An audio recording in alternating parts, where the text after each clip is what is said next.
ওকে, so আমরা ক্লাসটা start করতেছি। হ্যাঁ, অ্যান্ড হচ্ছে আমাদের আজকে কিন্তু এটা সেকেন্ড চ্যাপ্টারের সেকেন্ড ক্লাস, ঠিক আছে। সেকেন্ড ক্লাস, ফার্স্ট ক্লাসের রেকর্ড কিন্তু তোমাদেরকে অলরেডি দেওয়া হয়ে গেছে। এখন আমরা সেকেন্ড ক্লাস স্টার্ট করব। সো সেকেন্ড ক্লাসে আমরা মাইটোসিসের পর্যায়সমূহ আলোচনা করব।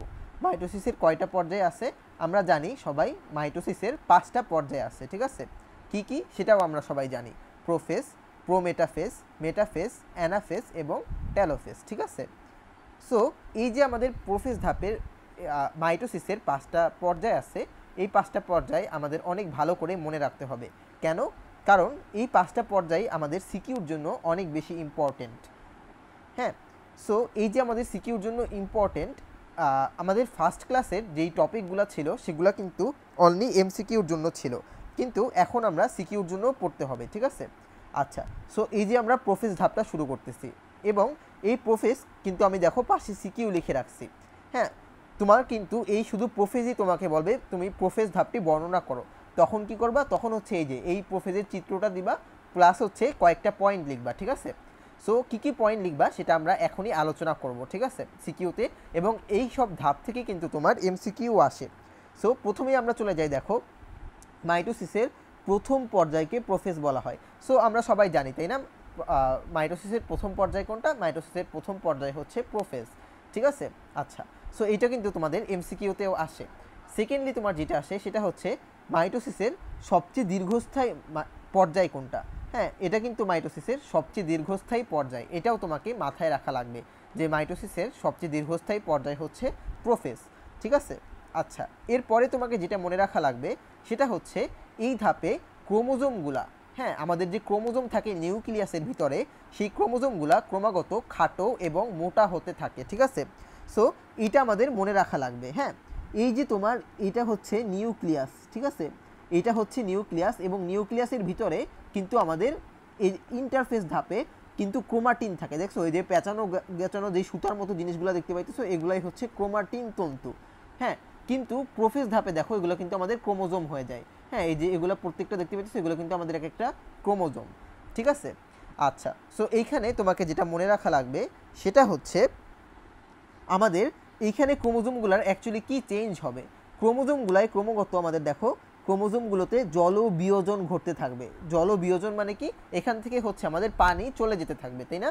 সো তুমি একটা জিনিস কল্পনা করো, হ্যাঁ, যদি কোনো একটা কাপড়, ঠিক আছে, কোনো একটা কাপড় যখন আমরা ধুই, ঠিক আছে, তোমার স্কুল শার্ট বা হচ্ছে যে কোনো কিছু তুমি ধোও না, ধোয়ার পরে কিন্তু আমরা সেটাকে মানে চাপ দিই, চাপ দিয়ে সেটা থেকে পানি বের করি, পানি বের করার পর শুকা দিই, তাই না?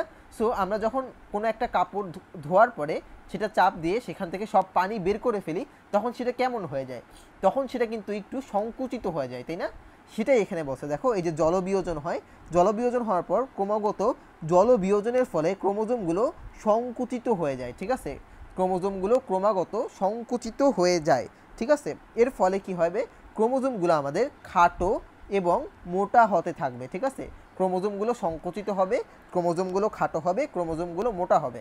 আচ্ছা, এখন আমাকে বলো, কোনো একটা জিনিস যদি অনেক খাটো এবং মোটা হয় তাহলে সেটা কিন্তু আমরা স্পষ্টভাবে দেখতে পাবো, তাই না?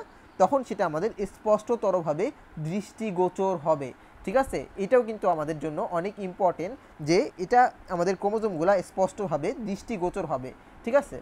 আচ্ছা, তো এরপরে আমাদের এগুলো তেমন কিছু পড়ার দরকার নাই, নট নেসেসারি। তারপর আমরা একটা জিনিস পড়বো, সেটা হচ্ছে ক্রোমাটিড কাকে বলে, ঠিক আছে। এই যে দেখো কমার কি লেখা আছে, ক্রোমাটিড, ঠিক আছে। আচ্ছা, সো আমরা যদি একটু পড়ি, প্রতিটি ক্রোমোজোম সেন্ট্রোমিয়ার ব্যতীত লম্বালম্বিভাবে দুটি অনুদৈর্ঘ্যে সূত্র বিভক্ত হয়, এটাকেই বলা হয় হচ্ছে ক্রোমাটিড। হ্যাঁ, সো অ্যাকচুয়ালি আমাদের এখানে জানতে হবে ক্রোমাটিন তন্তু, তারপর ক্রোমোজোম এবং ক্রোমাটিড, এই তিনটা জিনিসের মধ্যে পার্থক্যটা কী। হ্যাঁ, সেটা দেখো আমি এখানে খুব সুন্দরভাবে এঁকে রাখছি। হ্যাঁ, সো আমি যদি তোমাকে একটু নোটের মধ্যে দেখাই, এটা দরকার নাই, আমি তোমাকে একটু নোটের মধ্যে দেখাই, সেটা হচ্ছে একটু ওয়েট করো।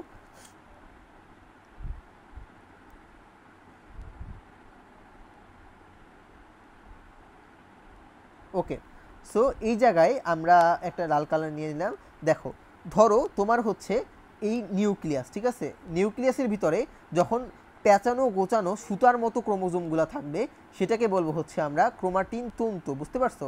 পেঁচানো সুতার মতো জিনিসটা থাকবে সেটাকে আমরা বলবো হচ্ছে ক্রোমাটিন তন্তু, ঠিক আছে। তারপরে এই পেঁচানো সুতার মতো থেকে এটা যখন এরকম হবে, একটা সেন্ট্রোমিয়ার আর দুই পাশে হচ্ছে দুইটা বাহু, আবার একটা সেন্ট্রোমিয়ার দুই পাশে হচ্ছে দুইটা বাহু, ঠিক আছে। এটাকে আমরা বলবো হচ্ছে ক্রোমোজোম। বুঝতে পারছো? এই প্রত্যেকটাকে আমরা বলবো হচ্ছে ক্রোমোজোম, এক একটা ক্রোমোজোম। তারপরে দেখো এই যে আমাদের ক্রোমোজোমটা তো এরকমও হতে পারে, তাই না? এই যে সেন্ট্রোমিয়ার দুই পাশে দুইটা বাহু, এরকম আর কি। তারপরে যখন এই যে আমাদের সেন্ট্রোমিয়ার আর এই যে আমাদের ক্রোমোজোমের দুইটা বাহু, এই যে দুইটা বাহু, এই দুইটা বাহু প্রত্যেকটা থেকে আরেকটা করে বাহু মানে তৈরি হবে, ঠিক আছে। এইখানেও একটা নতুন করে বাহু তৈরি হবে, এইখানেও একটা নতুন করে বাহু তৈরি হবে। এইটাকে আমরা বলবো হচ্ছে ক্রোমাটিড। বুঝতে পারছো?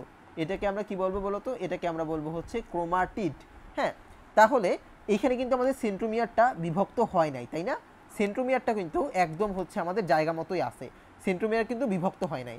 অর্থাৎ জাস্ট হচ্ছে আমাদের বাহুটা বিভক্ত হয়েছে, এই যে বাহু চারটা বিভক্ত হয়েছে। হ্যাঁ, আগে ছিল হচ্ছে দুইটা বাহু থেকে এখন কয়টা বাহু হয়ে গেছে? এখন হচ্ছে আমাদের এরকম চারটা বাহু হয়েছে। এটাকে আমরা বলবো হচ্ছে ক্রোমাটিড।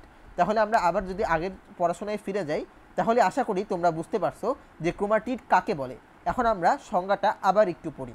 প্রতিটি ক্রোমোজোম সেন্ট্রোমিয়ার ব্যতীত লম্বালম্বিভাবে দুটি সূত্রে বিভক্ত হবে, তাহলে সেটাকে আমরা বলবো হচ্ছে ক্রোমাটিড। অর্থাৎ এই যে দেখছো দুটি সূত্রে বিভক্ত হবে, হ্যাঁ, প্রতিটি ক্রোমোজোম, অর্থাৎ মানে প্রতিটা ক্রোমোজোমের বাহু থেকে আবার নতুন করে দুটি বাহু জন্ম নেবে, ঠিক আছে। এবং সেখানে কিন্তু আমাদের সেন্ট্রোমিয়ার ব্যতীত সেন্ট্রোমিয়ারটা বিভক্ত হবে না, এটাকে আমরা বলবো হচ্ছে ক্রোমাটিড। আচ্ছা, সো এখন যদি আমরা একটু সামারাইজ করি, তাহলে আমাদেরকে মাথায় রাখতে হবে অ্যাকচুয়ালি যে এখন যদি আমি একটু মুছে দিই সব কিছু, ঠিক আছে, এখন যদি সব কিছু একটু মুছে দিই, হ্যাঁ, তাহলে এখন আমাদেরকে যদি তোমার সিকিউতে আসে যে প্রোফেস ধাপটা বর্ণনা করো, তাহলে তুমি অ্যাকচুয়ালি কোন কোন পয়েন্টগুলো লিখবা, ঠিক আছে, কোন কোন পয়েন্টগুলো তুমি লিখবা, বুঝতে পারছো? সো এক নম্বরে তুমি কি করবা, প্রথমেই হচ্ছে এই যে চিত্রটা আঁকবা, ঠিক আছে। চিত্রটা আঁকার পরে নিচে হচ্ছে কতগুলা পয়েন্ট দিবা, এবং সিকিউতে ভালো মার্কস পাওয়ার ট্রিক হচ্ছে তোমাকে পয়েন্টগুলা তুমি 1 number point, 2 number point, 3 number point, এরকম পয়েন্ট করে লিখবা, ঠিক আছে। তাহলে 1 নাম্বার পয়েন্টে তুমি কি লিখতে পারো? 1 নাম্বার পয়েন্টে লিখতে পারো প্রথম পর্যায়কে বলা হয় হচ্ছে আমাদের প্রোফেস, তাই না? আচ্ছা, হ্যাঁ, আচ্ছা, প্রথম পর্যায়কে বলা হয় হচ্ছে আমাদের প্রোফেস, এটা ধরো 1 নাম্বার পয়েন্টে লিখলা। 2 নাম্বার পয়েন্টে লিখলা মানে এটা হচ্ছে সবচেয়ে দীর্ঘস্থায়ী পর্যায়, এটা ধরো 2 নাম্বার পয়েন্টে লিখলা। তারপরে 3 নাম্বার পয়েন্টে ধরো লিখলা যে ক্রোমোজোমগুলো এখানে ক্রমাগত জল বিয়োজন হতে থাকবে। তারপর 4 নাম্বার পয়েন্টে ধরো লিখলা জল বিয়োজনের ফলে ক্রোমোজোমগুলো ক্রমাগত খাটো এবং মোটা হতে থাকবে। তারপর কি হবে, ক্রোমোজোমগুলো আমাদের স্পষ্টতর হতে থাকবে, ঠিক আছে। ধরো পরের পয়েন্টে এটা লিখলা, তারপরের পয়েন্টে কি লিখবা, তারপরের পয়েন্টে লিখবা এখানে হচ্ছে আমাদের ক্রোমাটিড তৈরি হয়। চাইলে ক্রোমাটিড কাকে বলে এটাও লিখে ফেলতে পারো। দেখছো আমাদের কিন্তু অলরেডি 4-5টা পয়েন্ট হয়ে গেছে। সো জাস্ট চিত্রটা দিবা, তারপরে এই 4-5টা পয়েন্ট লিখবা, এবং এগুলো কিন্তু আমাদের সিকিউর জন্য ইম্পর্টেন্ট। আচ্ছা, তারপরে আমরা প্রো মেটাফেজে চলে যাই। এই যে আমাদের প্রো মেটাফেজ, এই প্রো মেটাফেজও কিন্তু আমাদের সিকিউর জন্য ইম্পর্টেন্ট। তোমাকে বলবে প্রো মেটাফেজ ধাপটা বর্ণনা করো। হ্যাঁ, সো এই যে আমাদের প্রো মেটাফেজ ধাপ, এটাকে বলা হয় হচ্ছে মধ্য পর্যায়, ঠিক আছে, প্রাক মধ্য পর্যায়ে বলা হয় এটাকে। হ্যাঁ, এটা অতটা ইম্পর্টেন্ট না, দরকার নাই। হ্যাঁ, সো প্রো মেটাফেজ কেমন ধাপ, দেখো এটা হচ্ছে আমাদের একটা স্বল্পস্থায়ী পর্যায়, এটা আমাদের মাথায় রাখা লাগবে। একটু আগে আমরা পড়ছি প্রোফেজ, সেটা হচ্ছে আমাদের একটা দীর্ঘ পর্যায়, আর হচ্ছে যেটা আমাদের প্রো মেটাফেজ সেটা হচ্ছে একটা স্বল্পস্থায়ী পর্যায়। ওকে, আচ্ছা, তারপরে আমরা কি পড়বো, দেখো এই ধাপে আমাদের 2 মেরুযুক্ত স্পিন্ডল যন্ত্রের সৃষ্টি হয়, ঠিক আছে। আচ্ছা, পরের পয়েন্টে আমরা কি পড়বো, 2 মেরুযুক্ত স্পিন্ডল যন্ত্রের সৃষ্টি হয়। স্পিন্ডল যন্ত্র জিনিসটা অ্যাকচুয়ালি কি, এটা হচ্ছে আমাদের প্রো মেটাফেজ, বুঝতে পারছো? দেখো এই যে আমরা যে লাল যে স্ট্রাকচারগুলো আছে না, এই লাল স্ট্রাকচারগুলোই হচ্ছে আমাদের স্পিন্ডল তন্তু, ঠিক আছে। আচ্ছা, এই স্পিন্ডল তন্তু কিন্তু 2 মেরুযুক্ত হয়। মেরু মানে কি, আমি যদি অন্য একটা কালার দিয়ে দেখাই, এই যে এইখানে হচ্ছে তোমার একটা মেরু থাকবে, আবার এইখানে হচ্ছে তোমার আরেকটা মেরু থাকবে, ঠিক আছে। এই 2 মেরুযুক্ত আমাদের স্পিন্ডল যন্ত্র সৃষ্টি হবে, অর্থাৎ 2 প্রান্তে যে আমাদের এই দুই প্রান্তকেই আমরা বলবো হচ্ছে মেরু। ওকে, তাহলে আমাদের এই যে 2 মেরুযুক্ত আমাদের এখানে কি তৈরি হইলো, স্পিন্ডল তন্তুর সৃষ্টি হইলো। ওকে, এটা আমাদের মাথায় রাখা লাগবে। এরপরে অ্যাকচুয়ালি আমাদের কি হবে, দেখো এই ধাপে আমাদের নিউক্লিয়ার এনভেলপ। হ্যাঁ, নিউক্লিয়ার এনভেলপ মানে কি এটা তোমরা সবাই জানো। হ্যাঁ, নিউক্লিয়ার এনভেলপ মানে কি, আমি যদি একটু অন্য কালার দিয়ে দেখাই, এই যে নিউক্লিয়ার এনভেলপ। হ্যাঁ, আমরা কিন্তু নিউক্লিয়াস পড়ে আসছি, নিউক্লিয়াসের বাইরের যে পর্দাটা থাকে বা আবরণটা থাকে সেটাই হচ্ছে আমাদের নিউক্লিয়ার এনভেলপ। এটা কি হয়, এটা হচ্ছে বিলুপ্ত হয়ে যাবে। একই সাথে আমাদের যে নিউক্লিয় ওলাস আছে, ঠিক আছে, নিউক্লিয় ওলাস আছে, সেই নিউক্লিয় ওলাসও বিলুপ্ত হয়ে যাবে। অর্থাৎ এটা কিন্তু আমাদের মেডিকেলও এমসিকিউ আসছে অনেকবার, ঠিক আছে। এটার পাশে তোমরা ম্যাট লিখে রাখো, ঠিক আছে, এই যে এখানে MAT ম্যাট লিখে রাখো, মেডিকেল অ্যাডমিশন টেস্ট। তোমাকে এরকম কোয়েশ্চেন করবে যে মাইটোসিসের কোন ধাপে নিউক্লিয়ার এনভেলপ এবং নিউক্লিয় ওলাস সম্পূর্ণভাবে বিলুপ্ত হয়ে যাবে, তখন তোমাকে আনসার করা লাগবে হচ্ছে প্রোমেটাফেজ। আচ্ছা, এরপরে আমরা কি বলবো যে এই যে আমাদের প্রোমেটাফেজ, এই ধাপে ক্রোমোজোমগুলো একটু আন্দোলিত হবে, বুঝতে পারছো? ক্রোমোজোমগুলো কি হবে আমাদের, দাঁড়াও একটু কালারটা চেঞ্জ করি। হ্যাঁ, ক্রোমোজোমগুলো আমাদের একটু আন্দোলিত হবে। আন্দোলিত হওয়া মানে কি জানো? আন্দোলিত মানে হওয়া মানে হচ্ছে একটু নড়াচড়া করবে ক্রোমোজোমগুলো, ঠিক আছে। একেই বলা হয় হচ্ছে আমাদের ক্রোমোজোমীয় নৃত্য। হ্যাঁ, সো এইখান থেকেও তোমার এমসিকিউ আসে যে ক্রোমোজোমীয় নৃত্য কোন ধাপে দেখা যায়, আনসার হবে হচ্ছে আমাদের প্রোমেটাফেজ। ওকে, আচ্ছা, তারপরে এখানে আমরা একটা সংজ্ঞা শিখবো, সেটা হচ্ছে ট্র্যাকশন ফাইবার কাকে বলে, ঠিক আছে। সো ট্র্যাকশন ফাইবার অ্যাকচুয়ালি জিনিসটা কি, ক্রোমোজোমের সেন্ট্রোমিয়ার সংযুক্তকারী তন্তুকেই বলা হয় ট্র্যাকশন ফাইবার। হ্যাঁ, অর্থাৎ ক্রোমোজোমের যে সেন্ট্রোমিয়ার যে স্থানে যুক্ত হবে সেটাকে আমরা বলবো ট্র্যাকশন ফাইবার। আমি যদি একটু চিত্রের মধ্যে দেখাই, ধরো হচ্ছে এইটা একটা ক্রোমোজোম, তাই না? ধরো মেটাফেজের দিকে আমরা খেয়াল করি, এইটা যদি আমাদের হচ্ছে সেন্ট্রোমিয়ার হয়, তাহলে এই যে সেন্ট্রোমিয়ার যে স্থানে আমাদের আটকে আছে, এই স্থানটাকেই বলবো হচ্ছে আমরা ট্র্যাকশন ফাইবার, বুঝতে পারছো? সেন্ট্রোমিয়ার স্পিন্ডল তন্তুর যে স্থানে আটকে থাকবে সেটাকে আমরা বলবো হচ্ছে ট্র্যাকশন ফাইবার। ওকে, আচ্ছা, এরপরে তোমার এখান থেকে আর তেমন কিছু পড়ার দরকার নাই। এখান থেকে একটু পড়ো যে আমাদের প্রাণীকোষে কি হয়। অ্যাকচুয়ালি প্রাণীকোষে হচ্ছে আমাদের অ্যাস্টার তন্তু বিচ্ছুরিত হবে। অ্যাস্টার তন্তু মানে কি, আমাদের হচ্ছে এক ধরনের আলো সৃষ্টি হয়, ঠিক আছে। 2 মেরুতে আমাদের এক ধরনের আলো নিঃসরিত হয়, এটাকে বলা হয় হচ্ছে অ্যাস্টার তন্তু। এটা কি হবে, এটা হচ্ছে বিচ্ছুরিত হবে, মানে হচ্ছে একটা আলোর ছটা তৈরি হবে, ঠিক আছে। আচ্ছা, সো এখন কিন্তু আমরা অলরেডি পড়ে ফেলছি যে প্রোমেটাফেজ ধাপে কি কি হয়। হ্যাঁ, সো তোমার যদি আসে প্রোমেটাফেজ কাকে বলে, তাহলে কি মানে প্রোমেটাফেজ ধাপটা যদি তোমার সিকিউতে আসে, ঠিক আছে, তাহলে কি করবা, প্রথমে এই চিত্রটা আঁকবা, ঠিক আছে। এই চিত্রটা তোমরা সব কিছুই বুঝো এই চিত্রের মধ্যে, ঠিক আছে। কোনটাকে আমার এখানে অতটা স্পষ্ট দেখা যাইতেছে না, একটু প্রবলেম হয়েছে। হ্যাঁ, এই যে মেরু, তারপরে হচ্ছে কোনটা আমাদের লুপ্তপ্রায় নিউক্লিওলাস, হ্যাঁ, তারপরে হচ্ছে লুপ্তপ্রায় নিউক্লিয়ার মেমব্রেন, তারপরে আর যেগুলো আছে ক্রোমাটিড টোমাটিড, হ্যাঁ, এগুলো তোমরা বই থেকে চিত্রটা একটু দেখে নিও, বুঝতে পারছো? আচ্ছা, সো তাহলে প্রথমে আমরা কি করব, চিত্রটা আঁকবো, তারপরে আমরা নিচে কতগুলা পয়েন্ট লিখবো, ঠিক আছে। পয়েন্টগুলো কি কি আমি যদি আবার একটু সামারাইজ করি, তাহলে এখন যদি আমি সিকিউর জন্য পয়েন্টগুলো বলি, হ্যাঁ, এমসিকিউর জন্য আমরা যেগুলো পড়ছি সিকিউর জন্য সেম সেগুলাই আমরা লিখবো, ঠিক আছে। তাহলে 1 নম্বর পয়েন্টে আমরা কি বলবো, 1 নম্বর পয়েন্টে ধরা বললাম এটা একটা স্বল্পস্থায়ী পর্যায়। 2 নম্বর পয়েন্টে আমরা বলবো এখানে 2 মেরুযুক্ত স্পিন্ডল যন্ত্রের সৃষ্টি হয়। 3 নম্বর পয়েন্টে আমরা বলবো এই ধাপে আমাদের নিউক্লিয়ার এনভেলপ বিলুপ্ত হয়ে যায়। 4 নম্বর ধাপে আমরা ধরো বললাম নিউক্লিয় ওলাসও এই ধাপে আমাদের বিলুপ্ত হয়ে যাবে। হ্যাঁ, 5 নম্বর ধাপে আমরা কি বলবো, ক্রোমোজোমগুলো আন্দোলিত হয়, একে বলা হয় ক্রোমোজোমীয় নৃত্য, ঠিক আছে। তারপরে আমরা ধরো এটাও বলে দিলাম যে ট্র্যাকশন ফাইবার কাকে বলে, ঠিক আছে। তারপরে তাহলেই আমাদের কিন্তু অনেকগুলো 5-6টার মতো পয়েন্ট হয়ে গেল, ঠিক আছে। সো এই কয়টা পয়েন্ট তোমাকে শিখলেই হবে, এর বাইরে কিছু পড়ার দরকার নাই। হ্যাঁ, আচ্ছা, তারপরে আমরা যেটা পড়বো সেটা হচ্ছে মাইটোটিক সেন্টার নামে একটা জিনিস আছে, দেখো মাইটোটিক সেন্টার, ঠিক আছে। সো এখানে আমাদের জাস্ট এমসিকিউর জন্য একটা জিনিস পড়া লাগবে, সেটা হচ্ছে প্রাণীকোষে সেন্ট্রোজোম মাইটোটিক সেন্টার হিসাবে পরিচিত, ঠিক আছে, প্রাণীকোষের সেন্ট্রোজোম। সো এখান থেকে জাস্ট আমাদের এমসিকিউ আসে যে প্রাণীকোষের সেন্ট্রোজোম অথবা মাইটোটিক সেন্টার কোনটাকে বলা হয়। হ্যাঁ, তোমার অপশানে থাকবে ধরো নিউক্লিয়াস, তারপর সেন্ট্রিওল আর সেন্ট্রোজোম। তাহলে আমাদের আনসার কী হবে বলো তো, মাইটোটিক সেন্টার হিসেবে কাজ করে আমাদের সেন্ট্রোজোম, ঠিক আছে। আচ্ছা, তারপরে তোমাকে যেটা পড়তে হবে, এখান থেকে আমাদের আর কিছু পড়া লাগবে না, আমরা সরাসরি এখন চলে যাব হচ্ছে, তাহলে আমরা কিন্তু প্রোমেটাফেজ ধাপটাও শেষ, ঠিক আছে। আচ্ছা, এরপরে আমরা চলে আসব তোমার মেটাফেজে, বুঝতে পারছো? এরপর সবাই আমরা চলে আসব মেটাফেজে। হ্যাঁ, এই যে মেটাফেজ। ওকে, সো এই যে আমাদের মেটাফেজ ধাপটা আছে, এই মেটাফেজ মানে কি, মেটা মানে কি, মেটা মানে হচ্ছে আমাদের মধ্য পর্যায়, বুঝতে পারছো? মেটা মানে হচ্ছে আমাদের মধ্য পর্যায়। হ্যাঁ, এবং এই যে আমাদের মেটাফেজ ধাপ, এটা হচ্ছে আমাদের একটা 7 স্টার সিকিউর জন্য ইম্পর্টেন্ট, ঠিক আছে। এখান থেকে তোমার মাস্ট সিকিউ আসবেই, বলবে কি মেটাফেজ ধাপ বর্ণনা করো। সো এটাও কিন্তু আমাদের ভালো করে শিখা লাগবে, ঠিক আছে। ওকে, সো মেটাফেজ যে ধাপ আছে, এই ধাপে অ্যাকচুয়ালি আমাদের কি কি ঘটে। হ্যাঁ, প্রথমেই আমরা পড়ব এই পর্যায়ে প্রথমেই সমস্ত ক্রোমোজোম স্পিন্ডল যন্ত্রের বিষুবীয় অঞ্চলে এসে অবস্থান করবে। বুঝতে পারছো? সমস্ত ক্রোমোজোমগুলো কি করবে? স্পিন্ডল যন্ত্রের বিষুবীয় অঞ্চলে এসে অবস্থান করবে। এখন বিষুবীয় অঞ্চল মানে আসলে কি? ঠিক আছে, ধরো আমরা যদি মেটাফেজের চিত্রটা দেখি, ঠিক আছে, এই যে আমাদের মেটাফেজের চিত্র, একটু ওয়েট করো, এই যে মেটাফেজ, ঠিক আছে। সো এই যে আমাদের দুইটা মেরু ছিল, তাই না? এখানে একটা মেরু, এই যে মেরু, আবার এখানেও একটা মেরু ছিল, ঠিক আছে।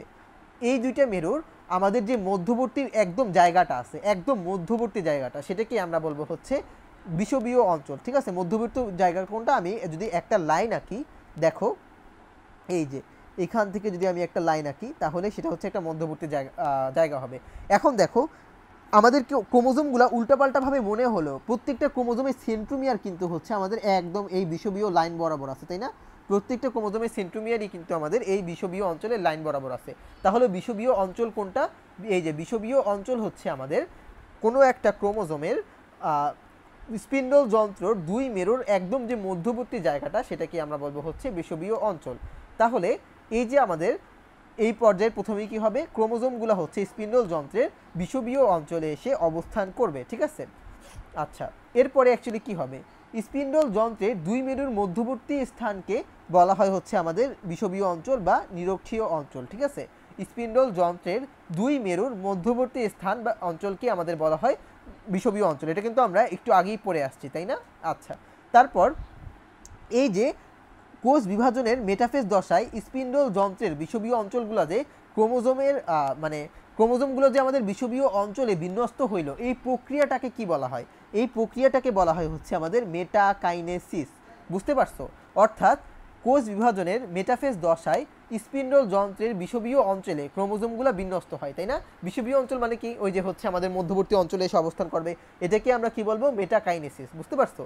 আচ্ছা, সো এই যে মেটাকাইনেসিস, এটাও কিন্তু তোমার কমার্কে কোশ্চেন আসে। বুঝতে পারছো যে হচ্ছে মেটাকাইনেসিস কাকে বলে? হ্যাঁ, এটাও কিন্তু তোমার মাথায় রাখা লাগবে। আচ্ছা, তারপর অনেক ইম্পর্টেন্ট একটা এমসিকিউ, হ্যাঁ, যে ক্রোমাটিডগুলো এই পর্যায়ে সবচেয়ে বেশি মোটা, খাটো এবং হচ্ছে আমাদের স্পষ্ট দেখা যাবে, ঠিক আছে। এরকম কিন্তু আমাদের এমসিকিউতে কোশ্চেন আসে যে মাইটোসিস পর্যায়ের কোন ধাপে ক্রোমোজোমগুলো সবচেয়ে বেশি খাটো, মোটা এবং স্পষ্ট দেখা যায়? আমাদের আনসার আসবে হচ্ছে মেটাফেজ। আচ্ছা, এই যে ক্রোমোজোমগুলো খাটো ও মোটা হয়, এই খাটো মোটাকে হওয়াকে কি বলা হয়? কনডেনসেশন বলা হয়, ঠিক আছে। ক্রোমোজোমগুলো যে আমাদের খাটো মোটা হইতেছে, এটাকেই কি বলা হয়? এটাকেই বলা হয় হচ্ছে আমাদের কনডেনসেশন। আচ্ছা, তারপর সুপার কয়েলিং কি? এটা তোমার পড়ার দরকার নাই, ঠিক আছে, নট নেসেসারি, অতটা ইম্পর্টেন্ট না, ঠিক আছে। আচ্ছা, এই পর্যায়ে যেহেতু ক্রোমোজোমগুলো সবচেয়ে বেশি খাটো, মোটা এবং স্পষ্ট হবে, তাহলে এই পর্যায়ে কি হবে? ক্রোমোজোমের সংখ্যা, আকার এবং আকৃতি আমরা সুন্দরভাবে নির্ণয় করতে পারবো। বুঝতে পারছো? ক্রোমোজোমগুলোর সংখ্যা, আকার, আকৃতি আমরা নির্ণয় করতে পারবো, ঠিক আছে। আচ্ছা, তারপর দেখো এই মেটাফেজ পর্যায়ে শেষ ভাগে সেন্ট্রোমিয়ার সম্পূর্ণ বিভক্ত হয়ে যাবে। বুঝতে পারছো? তাহলে মেটাফেজ পর্যায়ে শেষ ধাপে কি হবে? আমাদের যে সেন্ট্রোমিয়ার আছে, এই যে আমাদের সেন্ট্রোমিয়ার, এই যে আমাদের যে মধ্যবর্তী যে সেন্ট্রোমিয়ার আছে না, এই সেন্ট্রোমিয়ারগুলো হচ্ছে আমাদের বিভক্ত হয়ে যাবে, ঠিক আছে। এখন সেন্ট্রোমিয়ার বিভক্ত হইলে অ্যাকচুয়ালি কি হবে? এটা হচ্ছে আমাদের পরবর্তী ধাপেই দেওয়া আছে, এটা আমরা একটু পরে দেখব, ঠিক আছে। আচ্ছা, তাহলে আমাদের মেটাফেজ ধাপটা এইখানেই শেষ। হ্যাঁ, তাহলে আমরা যদি এটাকে একটু সামারাইজ করি, অনেক ইম্পর্টেন্ট কিন্তু আমাদের সিকিউর জন্য, এমসিকিউর জন্য, দুইটার জন্যই অনেক বেশি ইম্পর্টেন্ট, ঠিক আছে। তাহলে আমরা যদি এটাকে আরেকটু সামারাইজ করি, হ্যাঁ, যদি আমাদের সিকিউতে আসে, তাহলে আমরা কি করবো? প্রথমে হচ্ছে মেটাফেজ চিত্রটা এঁকে ফেলবো, ঠিক আছে। এই যে এটা হচ্ছে আমাদের একটা মেরু, এটাও একটা মেরু, এগুলো হচ্ছে আমাদের ক্রোমোজোম, তাই না? এটা হচ্ছে আমাদের সেন্ট্রোমিয়ার, এটা স্পিন্ডল যন্ত্র, ঠিক আছে।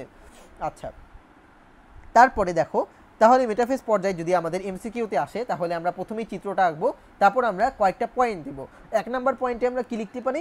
1 নম্বর পয়েন্টে আমরা লিখতে পারি যে ক্রোমোজোমগুলো বিষুবীয় অঞ্চলে এসে অবস্থান করবে, ঠিক আছে। তারপর ধরো আমরা বললাম বিষুবীয় অঞ্চল কাকে বলে, এটাও লিখে দিলাম, হ্যাঁ। তারপরে আমরা লিখবো যে হচ্ছে এই যে বিষুবীয় অঞ্চলে অবস্থান করে, এটাকে কি বলা হয়? এটাকে বলা হয় মেটাকাইনেসিস। ধরো পরের পয়েন্টে এটা বললাম, তারপরের পয়েন্টে আমরা বললাম এই ধাপে ক্রোমোজোমগুলো সবচেয়ে বেশি খাটো, মোটা এবং স্পষ্ট দেখা যাবে, ঠিক আছে। তারপরে আমরা পয়েন্টে বললাম যে হচ্ছে এই প্রক্রিয়াটাকে বলা হয় সুপার কয়েলিং প্রক্রিয়া, ঠিক আছে। এই প্রক্রিয়াটাকে কি বলা হয় বলো তো? সুপার কয়েলিং প্রক্রিয়া, হ্যাঁ। আচ্ছা, তারপরে এই প্রক্রিয়াটাকে সুপার কয়েলিং প্রক্রিয়া বলা হয় না, এটাকে বলা হয় হচ্ছে আমাদের কনডেনসেশন প্রক্রিয়া, ঠিক আছে। এটাকে আমাদের কি বলা হয় বলো তো? কনডেনসেশন প্রক্রিয়া। হ্যাঁ, তারপরে আমরা বলবো যেহেতু ক্রোমোজোমগুলো সবচেয়ে বেশি খাটো মোটা স্পষ্ট দেখা যায়, তাহলে কোষে ক্রোমোজোম সংখ্যা, আকার এবং আকৃতি আমরা নির্ণয় করতে পারবো। ঠিক আছে, আচ্ছা, এরপরে মেটাফেজ পর্যায়ে শেষ ভাগে প্রতিটি ক্রোমোজোমের সেন্ট্রোমিয়ার সম্পূর্ণ বিভক্ত হয়ে যাবে। ঠিক আছে, ধরো আমরা এটা পড়ে ফেললাম, তাই না? সো এই কয়টা পয়েন্ট লিখলেই কিন্তু আমাদের হবে। তারপর এখান থেকে আমাদের আর কিছু পড়ার দরকার নাই। আচ্ছা, সো 1 মিনিট একটু ওয়েট করো। ঠিক আছে, এরপরে হচ্ছে আমরা অ্যানাফেজে চলে যাব। হ্যাঁ, অ্যানাফেজ। ঠিক আছে, 1 মিনিট একটু ওয়েট করো সবাই।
ওকে, সো এখন হচ্ছে আমরা আবার চলে আসছি। ঠিক আছে, আমরা হচ্ছে আবার অ্যানাফেজ ধাপটা এখন আমরা স্টার্ট করব। ঠিক আছে, অ্যানাফেজ ধাপটা আমরা স্টার্ট করব। ওকে, সো অ্যানাফেজ ধাপে অ্যাকচুয়ালি আমাদের কি কি হবে? অ্যানাফেজ ধাপে হচ্ছে আমাদের, অ্যানাফেজ ধাপকে বলা হয় গতি পর্যায়। ঠিক আছে, এটা কিন্তু অনেক সময় আসে যে গতি পর্যায় কোনটাকে বলা হয়। ঠিক আছে, সো গতি পর্যায় বলা হয় হচ্ছে আমাদের অ্যানাফেজকে। ঠিক আছে, এটা আমাদের মাথায় রাখা লাগবে। সো এটাকে কেন গতি পর্যায় বলা হয় সেটা আমরা একটু পরেই দেখতে পাবো। ঠিক আছে, আচ্ছা, সো এই ধাপে অ্যাকচুয়ালি আমাদের কি কি হবে? হ্যাঁ, আমরা একটু আগে দেখে আসছিলাম যে মেটাফেজে সেন্ট্রোমিয়ার পূর্ণ বিভক্তি হয়ে যায়, তাই না? পূর্বের ধাপে আমরা পড়ে আসছি যে মেটাফেজ পর্যায়ে সেন্ট্রোমিয়ার পূর্ণ বিভক্তি হবে। হ্যাঁ, ফলে আমাদের কি হবে বলতো? প্রতিটি ক্রোমাটিড এক একটি অপত্য ক্রোমোজোমে পরিণত হবে। অনেক ইম্পর্টেন্ট, এটা কিন্তু আমাদের মেডিকেলেও কোশ্চেন আসছে। ঠিক আছে, এখানে সবাই ম্যাট লিখে রাখো, ম্যাট, মেডিকেল অ্যাডমিশন টেস্ট, যে অপত্য ক্রোমোজোম আমাদের কোন ধাপে তৈরি হয়? আনসার হচ্ছে অ্যানাফেজ। আচ্ছা, এখানে অ্যাকচুয়ালি সেন্ট্রোমিয়ার বিভক্তির ফলে প্রতিটি ক্রোমাটিড অপত্য ক্রোমোজোমে পরিণত হয়, এইটা বলতে অ্যাকচুয়ালি কি বোঝানো হয়েছে? হ্যাঁ, এখানে কিন্তু আমি এঁকে রাখছি, তাও যদি আবার দেখাই। হ্যাঁ, ধরো হচ্ছে এই আমাদের ক্রোমাটিড কেমন ছিল? এরকম ছিল, তাই না? এরকম ছিল, এরকম ছিল, এরকম আর এরকম। ঠিক আছে, এটা ছিল হচ্ছে আমাদের ক্রোমাটিড। আর এই মধ্যে কি ছিল বলতো? এই মধ্যে ছিল হচ্ছে আমাদের সেন্ট্রোমিয়ার, তাই না? এই মধ্যে ছিল সেন্ট্রোমিয়ার। ঠিক আছে, আচ্ছা, সো এখন যদি মনে করো আবার লাল কালি দিয়ে দেখাই, এই যে সেন্ট্রোমিয়ার যদি বিভক্ত হয়ে যায় তাহলে কি হবে? ধরো এখান থেকে এরকম সেন্ট্রোমিয়ারটা বিভক্ত হয়ে গেল।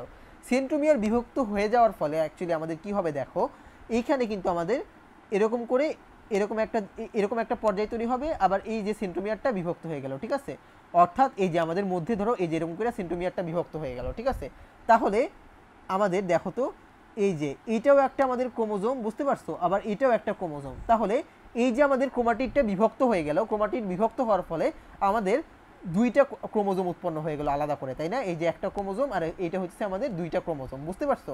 এইখানে এই জিনিসটা অ্যাকচুয়ালি আমাদের বোঝানো হয়েছে।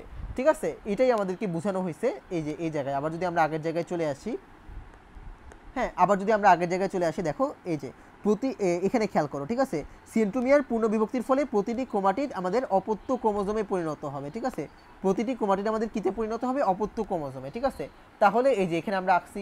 ঠিক আছে, এই যে এটা ছিল হচ্ছে আমাদের ক্রোমাটিড, এই ক্রোমাটিড থেকে এই যে আমাদের অপত্য ক্রোমোজোমে পরিণত হয়ে গেল এখানে, বুঝতে পারছো? এটাই অ্যাকচুয়ালি বোঝানো হয়েছে। ঠিক আছে, আচ্ছা, সো এই যে আমাদের অপত্য ক্রোমোজোমে পরিণত হইলো, অপত্য ক্রোমোজোমে পরিণত হওয়ার পরে আমাদের কি হবে বলতো? হ্যাঁ, এখানে কিন্তু আমাদের একটা বুঝার জিনিস আছে। ঠিক আছে, সেটা হচ্ছে দেখো তো আমাদের ক্রোমাটিড কয়টা ছিল? হ্যাঁ, আমরা একটু আগের ধাপে খেয়াল করলে দেখো এইখানে এই যে মেটাফেজে আমাদের ক্রোমাটিড ছিল এই যে একটা ছিল ক্রোমাটিড, দুইটা ক্রোমাটিড, তিনটা ক্রোমাটিড আর চারটা ক্রোমাটিড, তাই না? এই চারটা ক্রোমাটিড যে আমাদের বিভক্ত হইল, এই চারটা ক্রোমাটিড বিভক্ত হওয়ার ফলে এখানে আমাদের ক্রোমোজোম কয়টা তৈরি হবে? এখানে আমাদের ক্রোমোজোম তৈরি হবে হচ্ছে 8টা, তাই না? এই যে প্রত্যেকটা ক্রোমাটিড দিয়েই কিন্তু আমাদের দুইটা করে ক্রোমোজোম তৈরি হয় এরকম করে, ঠিক আছে। এই যে আমাদের এই একটা ক্রোমাটিড দিয়ে কিন্তু দুইটা ক্রোমোজোম তৈরি হয়েছিল, একটা দুইটা, তাই না, এরকম। তাহলে আমাদের 4টা ক্রোমাটিড থেকে 8টা ক্রোমোজোম তৈরি হবে, তাই না। এই 8টা ক্রোমোজোমের মধ্যে দেখো এই যে আবার অ্যানাফেজ ধাপে আমরা চলে আসছি। এই 8টা ক্রোমোজোমের মধ্যে আমাদের দেখো এই যে 4টা ক্রোমোজোম উপরের মেরুর দিকে রওনা দেবে, আবার 4টা ক্রোমোজোম হচ্ছে নিচের মেরুর দিকে রওনা দেবে, বুঝতে পারছো। অর্থাৎ 4টা ক্রোমাটিড হচ্ছে আমাদের উপরের মেরুর দিকে যাবে, এগুলো হচ্ছে আমাদের উপরের মেরুর দিকে যাবে, ঠিক আছে। আর 4টা ক্রোমোজোম আমাদের নিচের মেরুর দিকে যাবে, ঠিক আছে। আচ্ছা, সো এটাই কিন্তু আমাদের এখন বলবে। দেখো এই যে প্রতিটি অপত্য ক্রোমোজোম নিকটস্থ মেরুর দিকে ধাবিত হয়, বুঝতে পারছো। প্রতিটি অপত্য ক্রোমোজোম মেরুর দিকে ধাবিত হবে। আমরা জানি মেরু কোনটা, এই যে এইটা একটা মেরু, এইটা একটা মেরু, তাই না। সো হচ্ছে প্রতিটি ক্রোমোজোমই আমাদের মেরুর দিকে ধাবিত হবে, ঠিক আছে। আচ্ছা, অপত্য ক্রোমোজোম মেরু অভিমুখী চলনে সেন্ট্রোমিয়ার থাকে হচ্ছে অগ্রগামী এবং বাহুদ্বয় কেমন থাকবে, বাহুদ্বয় থাকবে হচ্ছে আমাদের অনুগামী। অর্থাৎ অ্যাকচুয়ালি কি বোঝানো হয়েছে দেখো, যদি আমরা এই জায়গাটায় খেয়াল করি, তাহলে ধরো এটা হচ্ছে আমাদের কোন দিকে যাইতেছে, সরি, আচ্ছা এটা হচ্ছে আমাদের এই দিকে যাইতেছে, তাই না, এই দিকে যাইতেছে, এই দিকে যাইতেছে, এই যে মেরুর দিকে যাইতেছে। আচ্ছা, সো মেরুর দিকে যাইতেছে, হ্যাঁ। তাহলে এখানে যে আমাদের সেন্ট্রোমিয়ারটা আছে দেখো তো, এটা কিন্তু আমাদের অগ্রগামী, তাই না, মানে হচ্ছে মেরুর সামনে। আর যে আমাদের বাহুদ্বয় আছে, বাহুদ্বয় কিন্তু অনুগামী, মানে কি পিছনে হচ্ছে বাহুদ্বয় থাকবে হচ্ছে পিছনে, আর সেন্ট্রোমিয়ারটা থাকবে হচ্ছে সামনে। এটাকেই বলা হইতেছে আমাদের অগ্রগামী আর অনুগামী, বুঝতে পারছো। হ্যাঁ, সো এই যে এখানে এটা বলা হয়েছে দেখো, যে অপত্য ক্রোমোজোমগুলো মেরু অভিমুখী চলনে সেন্ট্রোমিয়ার অগ্রগামী থাকবে এবং বাহুদ্বয় থাকবে হচ্ছে আমাদের অনুগামী। ওকে, আচ্ছা। তারপরে এই যে আমাদের এই চলনের ফলে ক্রোমোজোমগুলো আমাদের ইংরেজি অক্ষরের ভি, এল, তারপরে হচ্ছে জে, আই এর মতো দেখা যাবে, ঠিক আছে। এগুলার ইংলিশও নাম আছে। ভিকে বলবো আমরা মেটাসেন্ট্রিক, এলকে বলবো সাবমেটাসেন্ট্রিক, জেকে বলবো অ্যাক্রোসেন্ট্রিক এবং আইকে বলবো হচ্ছে আমরা ট্যালোসেন্ট্রিক, ঠিক আছে। আচ্ছা, মেটাসেন্ট্রিক, সাবমেটাসেন্ট্রিক, তারপরে হচ্ছে আমাদের অ্যাক্রোসেন্ট্রিক এবং ট্যালোসেন্ট্রিক, ঠিক আছে। এটা কিন্তু আমাদের মাথায় রাখা লাগবে। তারপরে তাহলে আমাদের কি হবে, অপত্য ক্রোমোজোমগুলো যখন আমাদের মেরুর কাছাকাছি পৌঁছাবে তখন আমাদের অ্যানাফেজের গতি পর্যায়ে শেষ হয়ে যাবে, ঠিক আছে। আচ্ছা, সো এটাও কিন্তু আমাদের সিকিউতে আসে, ঠিক আছে। সো এখন যদি আমরা একটু এটাকে সামারাইজ করি, যদি আমাদের অ্যানাফেজ যে আসবে তাহলে আমরা কি কি লিখবো। 1 নম্বরে আমরা কি লিখবো, এটাকে গতি পর্যায়ে বলা হয়। 2 নম্বরে আমরা লিখবো হচ্ছে সেন্ট্রোমিয়ার পূর্ণবিভক্তির ফলে এখানে আমাদের অপত্য ক্রোমোজোম তৈরি হয়। 3 নম্বরে আমরা হচ্ছে লিখবো অপত্য ক্রোমোজোমগুলো মেরু অভিমুখী চলতে থাকে, তাই না। মেরু অভিমুখী চলনে আমাদের এই যে সেন্ট্রোমিয়ারটা কেমন থাকে, সেন্ট্রোমিয়ারটা থাকে হচ্ছে অগ্রগামী এবং বাহুদ্বয় থাকে হচ্ছে আমাদের অনুগামী, ঠিক আছে। এর ফলে ক্রোমোজোমগুলো আমাদের ইংরেজি ভি, এল, জে এবং আই অক্ষরের মতো দেখা যাবে, ঠিক আছে। এইটুক লিখলেই আমাদের কিন্তু অ্যানাফেজ ধাপটা শেষ হয়ে যাবে। ওকে, এরপরে আমরা যেটা পড়বো সেটা হচ্ছে টেলোফেজ, ঠিক আছে। এরপরে আমরা পড়বো হচ্ছে টেলোফেজ। টেলোফেজ পর্যায়টা আমাদের জন্য অতটা ইম্পর্টেন্ট না অ্যাকচুয়ালি। এই জায়গায় কি কি ঘটবে, ঠিক আছে। এই জায়গায় হচ্ছে আমাদের প্রোফেজ ধাপে যে জিনিসগুলো ঘটছিল, বুঝতে পারছো, প্রোফেজ ধাপে যে জিনিসগুলো ঘটছিল সেগুলোর হচ্ছে বিপরীত জিনিস ঘটবে, ঠিক আছে। টেলোফেজে প্রোফেজের বিপরীত জিনিসগুলা ঘটবে, ঠিক আছে, প্রোফেজের বিপরীত জিনিসগুলা। ওকে, সো প্রোফেজ ধাপে আমাদের কি হয়েছিল বলো তো, প্রোফেজ ধাপে হচ্ছে আমাদের জল বিয়োজন হয়েছিল। তাহলে টেলোফেজ পর্যায়ে কি হবে, টেলোফেজ পর্যায়ে হচ্ছে আমাদের এই যে জল যোজন ঘটবে, দেখছো, টেলোফেজ পর্যায়ে হচ্ছে আমাদের জল যোজন ঘটবে, ঠিক আছে। আচ্ছা, এরপরে প্রোফেজ ধাপে আমরা কি পড়ছিলাম বলো তো, প্রোফেজ ধাপে আমরা পড়ছিলাম ক্রোমোজোমগুলো ক্রমাগত সংকুচিত হয়। তাহলে এই টেলোফেজ পর্যায়ে কি হবে, ক্রোমোজোমগুলো প্রসারিত হবে, বুঝতে পারছো, ক্রোমোজোমগুলো প্রসারিত হবে।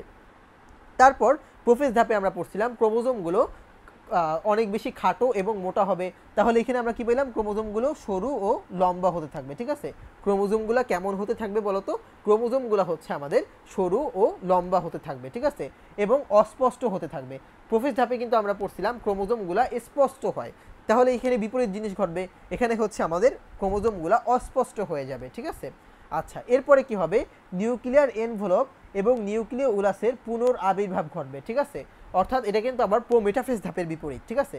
প্রোমেটাফেজ ধাপে আমাদের কি হয়েছিল, নিউক্লিয়ার এনভেলপ এবং নিউক্লিয় উলাসগুলা যেগুলো আমাদের বিলুপ্ত হয়ে গেছিল সেগুলোর আবার আবির্ভাব ঘটবে, ঠিক আছে।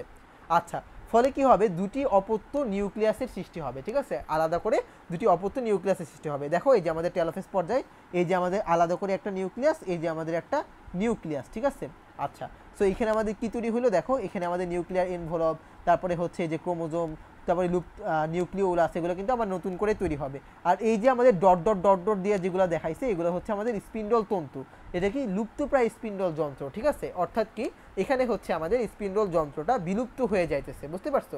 এখানে হচ্ছে আমাদের স্পিন্ডল যন্ত্রটা বিলুপ্ত হয়ে যাচ্ছে। আচ্ছা, সো এটা কিন্তু আমাদের মাথায় রাখা লাগবে। এরপরে আমরা যেটা পড়বো সেটা হইতেছে, তাহলে আমাদের টেলোফেজ পর্যায় শেষ। এখন আমরা পড়বো হচ্ছে সাইটোকাইনেসিস, ঠিক আছে? এখন আমরা কি পড়বো বলো তো? এখন আমরা পড়বো হচ্ছে সাইটোকাইনেসিস, ঠিক আছে? আচ্ছা, সাইটোকাইনেসিস মানে কি? সাইটোপ্লাজমের বিভাজন, তাই না? সাইটো মানেই হচ্ছে আমাদের সাইটোপ্লাজম, আর কাইনেসিস মানেই হচ্ছে আমাদের বিভাজন।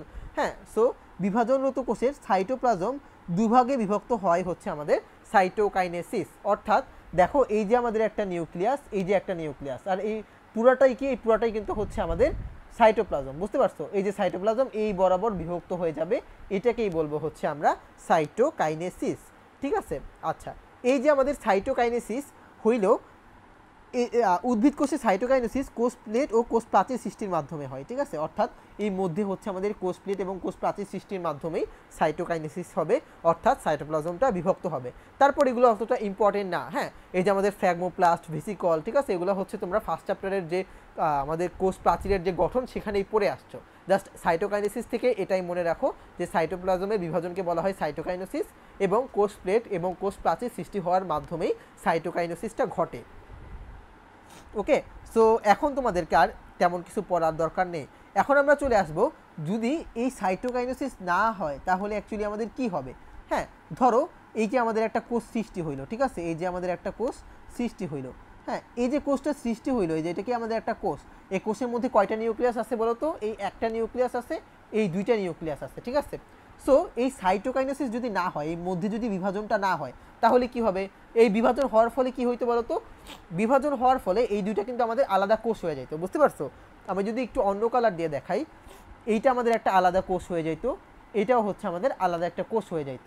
কিন্তু আচ্ছা, কিন্তু আমাদের যদি সাইটোকাইনেসিস না হয়, হ্যাঁ, সাইটোকাইনেসিস না হলে কি হবে? আমাদের একই কোষে বহু নিউক্লিয়াস সৃষ্টি হবে, তাই না? এই একটা কোষের মধ্যেই আমাদের অনেকগুলো নিউক্লিয়াস তৈরি হবে, যে একটা দুইটা এরকম করে আরও অনেকগুলো কোষ সৃষ্টি হবে, ঠিক আছে?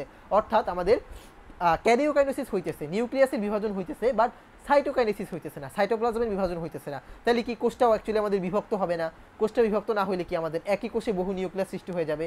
এই মানে এইটাকেই কি বলা হয়? এটাকেই বলা হয় হচ্ছে আমাদের মুক্ত নিউক্লিয়ার বিভাজন। হ্যাঁ, এই যে এই জায়গায় বলা আছে, সাইটোকাইনেসিস না হলে একই কোষে বহু নিউক্লিয়াসের সৃষ্টি হয়, ঠিক আছে? এটাকেই বলা হয় হচ্ছে আমাদের মুক্ত নিউক্লিয়ার বিভাজন, বুঝতে পারছো? এটাকেই আমাদের বলা হয় মুক্ত নিউক্লিয়ার বিভাজন।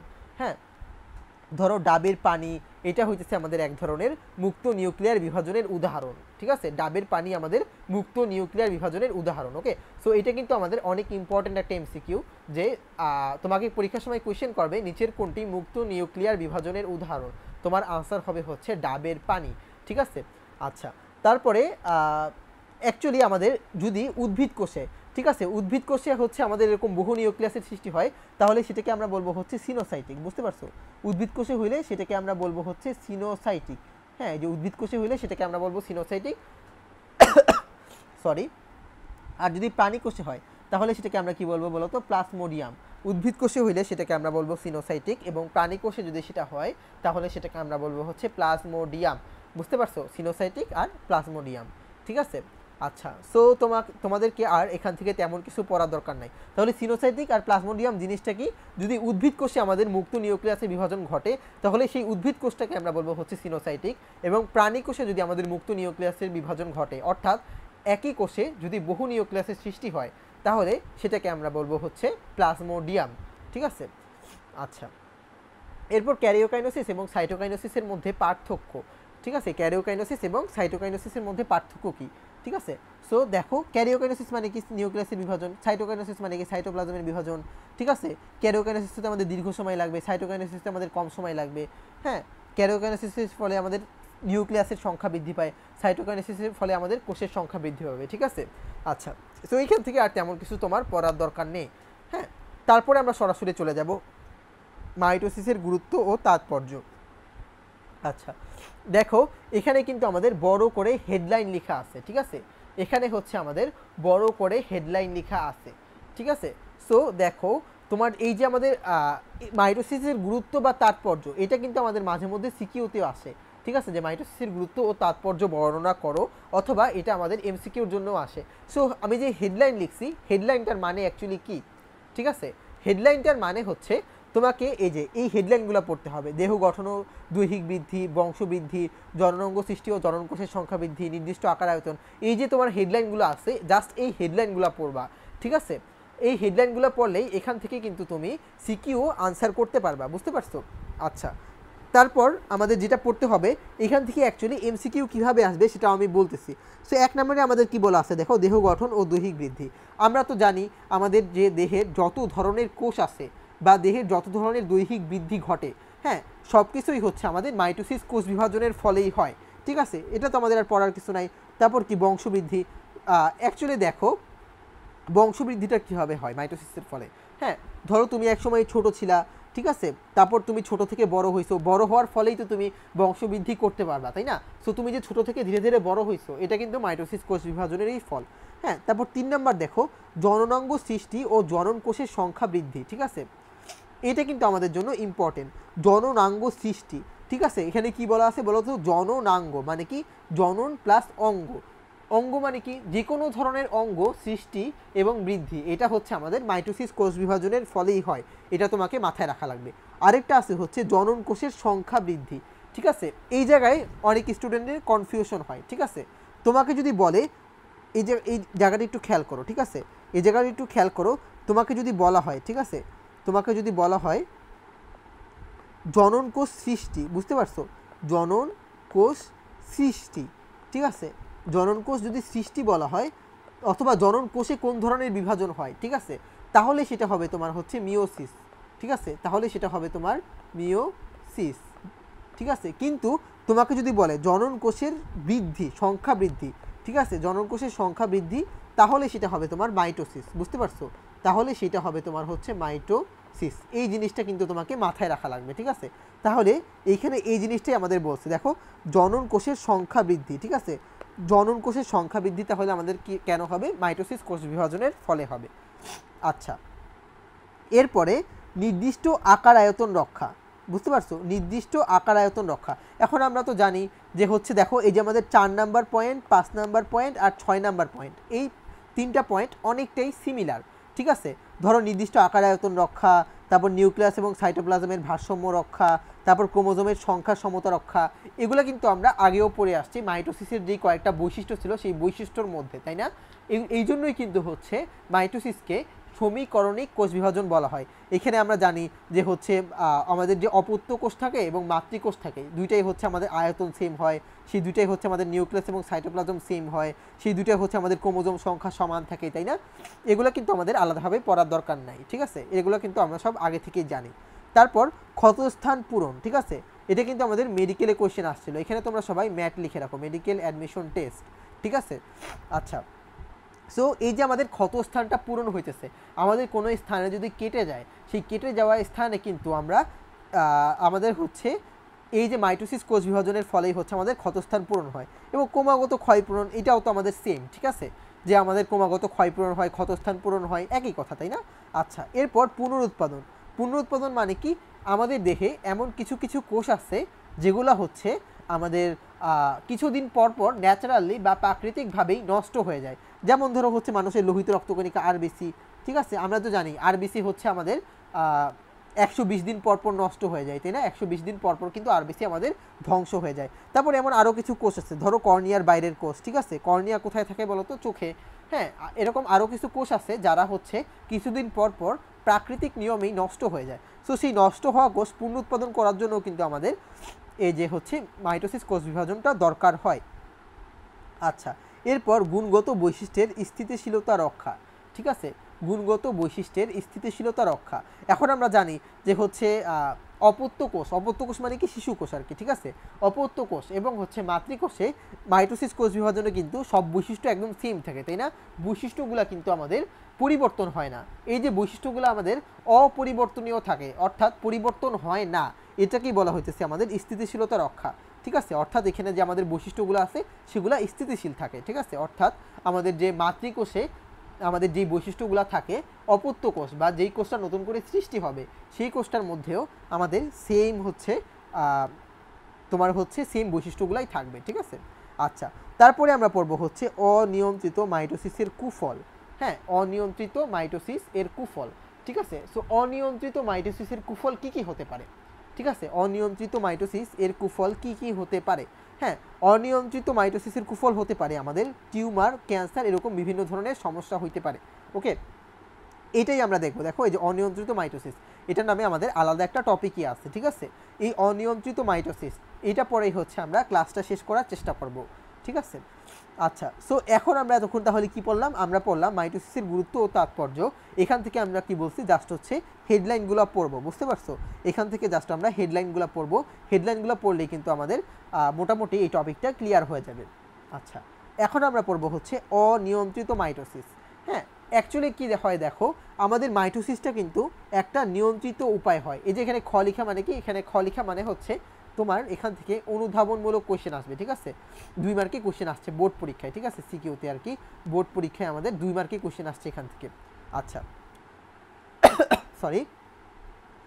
সো এই যে আমাদের অনিয়ন্ত্রিত মাইটোসিস, ঠিক আছে, অনিয়ন্ত্রিত মাইটোসিসের জন্য কিন্তু আমাদের অ্যাকচুয়ালি কী কী, কেন অনিয়ন্ত্রিত মাইটোসিস হয়? আমাদের যে মাইটোসিস হয় সেটা কিন্তু আমাদের একটা নিয়ন্ত্রিত উপায় হয়। হ্যাঁ, যখনই আমাদের মাইটোসিসটা অনিয়ন্ত্রিত হয়ে যাবে তখনই কিন্তু আমাদের কোষ অনেক বেশি বৃদ্ধি পাবে, বুঝতে পারছো? ধরো আমরা টিউমার বলতে অ্যাকচুয়ালি কী বুঝি?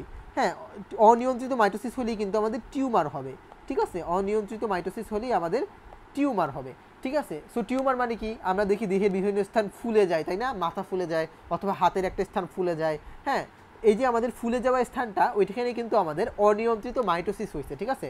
মাইটোসিসের ফলে ওইখানে কোষের সংখ্যা বেড়ে গেছে, ফলেই কিন্তু সেখানে আমাদের ওই জায়গাটা ফুলে যাবে এবং সেখানে টিউমার হবে, ঠিক আছে। আচ্ছা, সো দেখো এই যে আমাদের অনিয়ন্ত্রিত মাইটোসিস, ঠিক আছে। সো এই যে আমাদের মাইটোসিসকে অতিরিক্ত বিভাজন হতে আটকাতে আমাদের একটা প্রোটিন কাজ করে, সেটার নাম হচ্ছে P53 নামক প্রোটিন। এটা ইম্পর্টেন্ট, ঠিক আছে। এই যে দেখো P53 নামক প্রোটিন, ঠিক আছে। এই প্রোটিনটা হচ্ছে আমাদের কোষকে বিভাজন হতে ভূমিকা রাখে, ঠিক আছে, বিভাজন হতে বিরত রাখবে। অর্থাৎ এই P53 নামক প্রোটিনটা কোষকে অতিরিক্ত বিভাজন হতে আমাদেরকে বিরত রাখবে, যেন আমাদের টিউমার না হয়। কিন্তু এই P53 নামক প্রোটিনটা যদি ডিফেক্টিভ হয়, ডিফেক্টিভ হওয়া মানে কি, ডিফেক্টিভ হওয়া মানে হচ্ছে নষ্ট হয়ে যাওয়া আর কি, ঠিক আছে। তাহলে অ্যাকচুয়ালি কী হবে, কোষচক্র নিয়ন্ত্রণ হারিয়ে ফেলবে, ঠিক আছে। কোষচক্র কী হবে, আমাদের নিয়ন্ত্রণটা হারিয়ে ফেলবে। হ্যাঁ, ফলে কি হবে, তাহলে আমাদের ওই যে টিউমার বা ক্যান্সার হতে পারে, এই যে ফলে ক্যান্সার সৃষ্টি হবে, ঠিক আছে। আশা করি তাহলে তোমরা বুঝতে পারছো। তাহলে P53 নামক প্রোটিন, এটা হচ্ছে আমাদের একটু মনে রাখা লাগবে এমসিকিউর জন্য। তারপর আমরা আরও দুইটা প্রোটিনের নাম পড়ব। একটা হচ্ছে প্রোটিন কাইনেস এবং আরেকটা হচ্ছে সাইক্লিন প্রোটিন, ঠিক আছে। প্রোটিন কাইনেস এবং সাইক্লিন প্রোটিন, ঠিক আছে। এই দুইটা প্রোটিন কি করে, কোষ চক্র নিয়ন্ত্রণ করে, ঠিক আছে। এই দুইটা প্রোটিন হচ্ছে আমাদের কোষ চক্রটাকে নিয়ন্ত্রণ করবে, ঠিক আছে। প্রোটিন কাইনেস এবং সাইক্লিন, এই দুইটা হচ্ছে আমাদের কোষ চক্রটাকে নিয়ন্ত্রণ করবে, ঠিক আছে। সো এরকম কিন্তু আমাদের পরীক্ষার সময় কোয়েশ্চেন আছে যে কোষ চক্রকে নিয়ন্ত্রণ করে কোন প্রোটিন, আনসার হবে হচ্ছে প্রোটিন কাইনেস এবং সাইক্লিন। আচ্ছা, তারপর এখন আমরা কিছু টার্মস পড়বো, ঠিক আছে। ধরো হচ্ছে অঙ্কোজেনেসিস কাকে বলে, তারপর হচ্ছে অঙ্কোজিন কাকে বলে, তারপর মিউটাজিন কাকে বলে, তারপরে হচ্ছে আমাদের দেখো মেটাস্ট্যাসিস কাকে বলে, ঠিক আছে। কতগুলো হচ্ছে আমরা টার্ম পড়বো, ঠিক আছে। এগুলো তোমার বুঝার তেমন কিছু নাই, এগুলো একটু মুখস্থ করা লাগবে। ধরো টিউমার যে সৃষ্টি হয়, টিউমার সৃষ্টি হওয়াকেই বলা হয় হচ্ছে অঙ্কোজেনেসিস। আচ্ছা, এই যে জেনেসিস, জেনেসিস মানে কি, জেনেসিস কথাটা বায়োলজির যে স্থানেই পাবা সেখানে মনে রাখবা জেনেসিস মানেই হচ্ছে আমাদের তৈরি হওয়া, ঠিক আছে। তাহলে কি জেনেসিস মানে হচ্ছে অঙ্কোজেনেসিস মানে হচ্ছে টিউমার তৈরি হওয়া, ঠিক আছে। আচ্ছা, তারপর কোষচক্র বিনষ্টকারী জিনের নাম কি, কোষচক্র বিনষ্টকারী জিনের নাম হচ্ছে আমাদের অঙ্কোজিন। এমসিকিউর জন্য ইম্পর্টেন্ট, তোমাকে কোয়েশ্চেন করবে কোষচক্র বিনষ্টকারী জিনের নাম কি, আনসার হবে হচ্ছে আমাদের অঙ্কোজিন। তারপরে আমাদের আরেকটা জিনিস পড়া লাগবে, সেটা হচ্ছে যেসব রাসায়নিক পদার্থ ক্যান্সার সৃষ্টিতে উৎসাহিত করবে তাদেরকে বলা হয় হচ্ছে মিউটাজিন, ঠিক আছে। এরকমও কিন্তু কোয়েশ্চেন আসে যে ক্যান্সার সৃষ্টিতে যে সকল বস্তু উৎসাহিত করে সেই সব জিনকে কি বলা হয়, আনসার হবে হচ্ছে আমাদের মিউটাজিন। আচ্ছা, তারপরে মিউটাজিনই হচ্ছে কার্সিনোজেনিক। কার্সিনোজেনিক মানে কি, যেগুলো হচ্ছে আমাদের ক্যান্সার সৃষ্টি করতে পারে আর কি, ঠিক আছে। আচ্ছা, তারপর দেহের বিভিন্ন অংশে টিউমার ছড়িয়ে পড়াকে কি বলা হয়, দেশের বিভিন্ন অংশে টিউমার ছড়িয়ে পড়াকে বলা হয় মেটাস্ট্যাসিস, ঠিক আছে। দেহের বিভিন্ন অংশে টিউমার ছড়িয়ে পড়াকে বলা হয় মেটাস্ট্যাসিস, ঠিক আছে। আচ্ছা, সো তাহলে কিন্তু আমাদের টার্মসগুলো আমরা পড়ে ফেলছি। তাহলে টার্মসগুলোকে যদি আমরা একটু সামারাইজ করি তাহলে আমরা কী পাবো, আমরা পাবো হচ্ছে দেখো টিউমার সৃষ্টি হওয়াকে বলা হয় অঙ্কোজেনেসিস।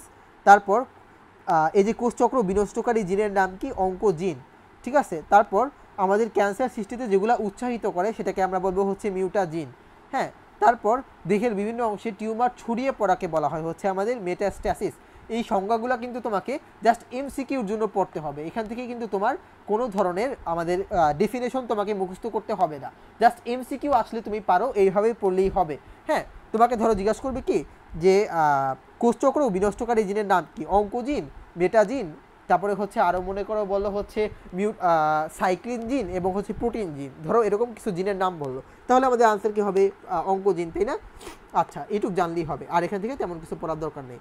এরপর আমরা দেখব বিভিন্ন প্রকার প্যাপিলোমা ভাইরাস ক্যান্সার সৃষ্টি করতে পারে, ঠিক আছে।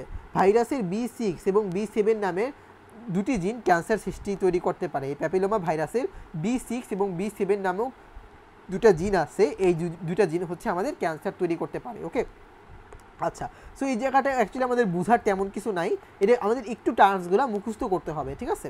আচ্ছা, এরপর আমরা পড়বো হচ্ছে কোষের মৃত্যু, ঠিক আছে। কোষের মৃত্যু দুটি উপায় হইতে পারে, ঠিক আছে। কি কি? একটা হচ্ছে আমাদের দেখো নিচে দেওয়া আছে নেক্রোসিস, আরেকটা হচ্ছে আমাদের অ্যাপোপ্টোসিস, ঠিক আছে। নেক্রোসিস আর অ্যাপোপ্টোসিস, ঠিক আছে।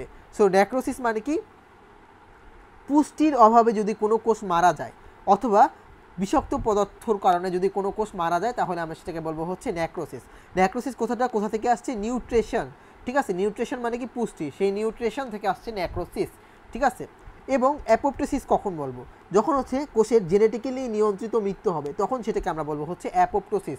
জাস্ট এমসিকিউর জন্য এই দুটা টার্মস একটু মনে রাখো। তোমাকে বলবে যে হচ্ছে জেনেটিক্যালি নিয়ন্ত্রিত যদি মৃত্যু হয় তাহলে সেটাকে আমরা কি বলবো, নেক্রোসিস, অ্যাপোপ্টোসিস, তারপর ধরো আরও দুইটা অপশন আবল তাবল দিয়ে দেবে, ঠিক আছে। আচ্ছা, এটা কিন্তু আমাদের মেডিকেলে কোশ্চেন আসছিল, মেডিকেল অ্যাডমিশন টেস্ট। এই যে জেনেটিক্যালি নিয়ন্ত্রিত মৃত্যুকে অ্যাপোপ্টোসিস বলা হয়, এটা কিন্তু আমাদের মেডিকেল অ্যাডমিশন টেস্টে কোশ্চেন আসছিল, ঠিক আছে। সো এইটা তোমাকে একটু ভালো করে পড়া লাগবে, ওকে। আচ্ছা, এরপরে আমাদের একটা টার্মস আছে, সেটা হচ্ছে মাইটোটিক ইন্ডেক্স, ঠিক আছে। মাইটোটিক ইন্ডেক্স জিনিসটা আসলে কি, এই যে সূত্রটা দেখো, মাইটোটিক ইন্ডেক্স মানে কি এম দেওয়া হচ্ছে মাইটোটিক আর আই দেওয়া হচ্ছে ইন্ডেক্স, ঠিক আছে। মাইটোসিসরত কোষের সংখ্যা ডিভাইডেড বাই হচ্ছে মোট কোষ সংখ্যা, এটাকে আমরা বলবো হচ্ছে মাইটোটিক ইন্ডেক্স। অর্থাৎ ধরো আমরা সাপোজ ধরে নিলাম তোমার দেহের মোট কোষ সংখ্যা হচ্ছে 100টা, মানে অনেকগুলো থাকে তাই না, প্রায় ট্রিলিয়ন কোষ থাকে, আমরা ধরে নিলাম 100টা, এবং 100টা কোষের মধ্যে মাত্র মনে করো 5টা কোষ হইতেছে আমাদের মাইটোসিস কোষ বিভাজনে অংশ নিচ্ছে, তাহলে এই যে অনুপাতটা, ঠিক আছে, এই অনুপাত কত হবে, 1/20, এই অনুপাতটাকেই আমরা বলবো হচ্ছে মাইটোটিক ইন্ডেক্স, বুঝতে পারছো।